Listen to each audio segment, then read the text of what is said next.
के शर्मा जी वो यही कह रहे हैं, ले लीजिए आप ताजमहल और कुतुब मीनार, हर चीज पर आपकी नजर है तो चलवा दीजिए बुलडोजर, क्या दिक्कत है?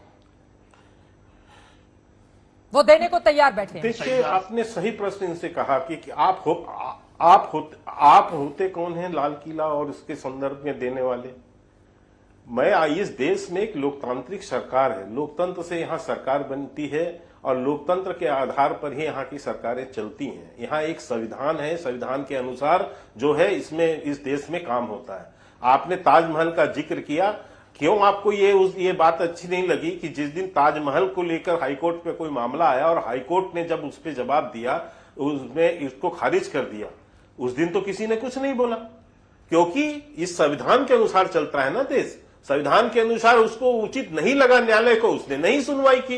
लेकिन जहां पर उसको लगता है कि इसमें सुनवाई हो सकती है, सुनवाई किया जा सकता है, तो वहां वो सुनवाई भी कर रहे हैं और कोर्ट में मामले भी चल रहे हैं। फिर आपको इतनी क्यों तकलीफ है? एक तरफ तो आपको संविधान से सारे अधिकार चाहिए, एक तरफ आपको संविधान से वो सारी चीजें चाहिए जो आपको उचित लगती है, लेकिन उसी संविधान से संबंधित अपने कर्तव्यों का निर्वहन करना हो तो आपकी सरिया सबसे पहले खड़ी हो जाती है कि नहीं साहब, हमारा तो धर्म ये कहता है, हमारी सरिया ये कहती है, तो उस दिन तो आपकी भाषा बदल जाती है। और अभी आपने कहा 2014 के बाद केवल आप एक ऐसी लगातार असहिष्णुता से लेके मेडल लौटाने से लेके तमाम चीजों में आप सामने खड़े रहे, क्योंकि 2014 के बाद जब से माननीय प्रधानमंत्री नरेंद्र मोदी जी की सरकार बनी, आपके तुष्टीकरण की नीति को इस देश से हमने समाप्त कर दिया। ठीक है, मोदी साहब इस पर आप जवाब दे दीजिए, फिर मैं बाकी मेहमानों के पास जाऊंगी। आप अपने आप को ये मानते थे तुष्टीकरण की जो नीति चल रही थी उस पर हमने प्रहार कर दिया तो लोग बेचैन हो उठे। नहीं, प्रहार नहीं चित्रा जी, तुष्टीकरण किसी का नहीं, न्याय सबके साथ, ये हमारी फिलॉसफी है। सबका साथ, सबका विकास, सबका विश्वास, सबका प्रयास, लेकिन तुष्टीकरण किसी की नहीं, और न्याय सबके साथ होगा। और इस आधार पर हम काम कर रहे हैं। और इसी के लिए एक बात करके खत्म करूंगा, आवास योजना हो, अन्य योजना हो, आयुष्मान भारत हो, नल से जल की योजना हो, बताइए किस योजना में क्या मतभेद, किसी से क्या मतभेद किया गया है? सबसे ज्यादा लाभार्थी उसमें सबके घर, जिसके घर से निकले विद्युत योजना हो, उज्ज्वला योजना हो, गैस कनेक्शन हो, किसको अलग किया? मोदी साहब आप जवाब दे दीजिए, उसके बाद आपको दिखाई नहीं देता। ठीक है, ओके। मैं इतना लंबा जवाब नहीं दूंगा, मैं मुख्तसर बात यह कहूंगा कि आज दाढ़ी और टोपी पहनकर जब आप निकलते हैं, जवाब दे भी नहीं पाएंगे। भारत के ही जवाब इसलिए नहीं दे पाएंगे आप क्योंकि आपको परेशानी होगी। बात सुन लीजिए, बीच में ना बोलिए, बात सुन लीजिए। आप नहीं, आप एक पक्षी बात कर रहे हैं, आरोप लगाते हैं, आपको जवाब भी सुनना चाहिए, जवाब भी देना पड़ेगा। और सुन तो लीजिए, बात सुन लीजिए, थोड़ा सब्र करिए। तो आप कम से कम इतना तो सब्र रखें।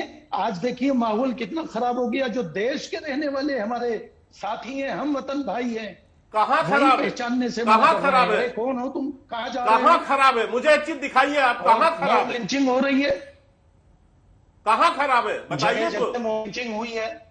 नहीं, ये तो आपके पुराने राग है साहब, ये तो पुराने राग आप लेके बैठे हुए हैं। आपको और लोगों की जो लिंचिंग होती है वो समझ में नहीं आती है। हर चीज को मॉब लिंचिंग से जोड़ के आप खड़े हो जाते हैं। नफरतों का आपस में, भाई भाई में आपने नफरतें पैदा करवा दी।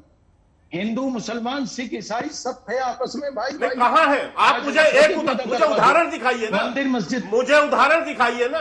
मंदिर मस्जिद बोलने से नहीं होगा मद्दी साहब, बोलने से नहीं होगा, आप बताइए मुझे उदाहरण। सुनिए, बाबरी मस्जिद का फैसला आया और राम मंदिर के हक में जज साहब ने सुना दिया और यह भी कह दिया कि बाबरी मस्जिद के सबूत मौजूद होने के बावजूद हम फैसला आस्था की बुनियाद पे दे रहे हैं। नहीं, ये कहां से नहीं चित्रा जी, मेरे सख्त आरोप, मेरा सख्त इस पर जो है दखल है कि इस तरह के झूठी बातें न की जाए। ये इस तरह की झूठी बातें सुप्रीम कोर्ट के जजमेंट में साफ है, आप पढ़ लीजिए। जनता को गुमराह न किया जाए इस तरह से। नहीं, सुप्रीम कोर्ट के फैसले में साफ शब्दों में दोनों पक्षों की दलीलों, 4000 पेज की जजमेंट है साहब। सुनिए 30 सालों तक लंबा चला था वो मामला पूरा कोर्ट के भीतर। आपने जबरदस्ती 30 सालों तक लंबा चला था मदनी साहब, और आज आप उसको भी लेकर सवाल खड़े कर रहे हैं। और ज्ञान वापी को लेकर देखिए, मेरा सीधा सा सवाल है, ज्ञान वापी का मामला अभी कोर्ट में है दोनों पक्षों की ओर से बात रखी जा रही है। शुक्रवार को जो सुनवाई हुई है इसमें 2 घंटे सिर्फ मुस्लिम पक्ष ने बोला है। सोमवार को जो सुनवाई होगी उसमें मुस्लिम पक्ष ही अपनी बात पहले रखेगा। और उसके बावजूद अगर इस तरह के आरोप आप लोग लगाएंगे कि निष्पक्षता वहां पर नहीं है, तो फिर आप लोगों की मंशा क्या है, इसको लेकर सवाल पूछे जाएंगे। जो बातें मुस्लिम पक्ष कहता है वो देश को दिखाया जाता है, बताया जाता है। इसी वजह से आप बैठे हुए हैं और हमारे साथ अमित जमे भी बैठे हुए हैं, स्टूडियो में भी मौलाना साहब हमारे साथ बैठे हुए हैं। उसके बावजूद आप लोग बोलेंगे कि नहीं एक तरफा चीजें हो रही हैं। चित्रा जी आप तो इतना गुस्से में बोल रही हैं, ये बात मुनासिब नहीं है आपके लिए। आप क्यों गुस्सा कर रही हैं? आप तो ठंडे दिमाग से बोलिए ना। मैं ये कह देना चाहता हूं कि बाबरी मस्जिद का मसला इस तरीके से आया कि आस्था की बुनियाद पे हो गया। आज ज्ञानवापी मस्जिद के सिलसिले में भी बहुत से लोग ये कह रहे हैं कि कहीं ये भी आस्था के ऊपर ना हो जाए फैसला।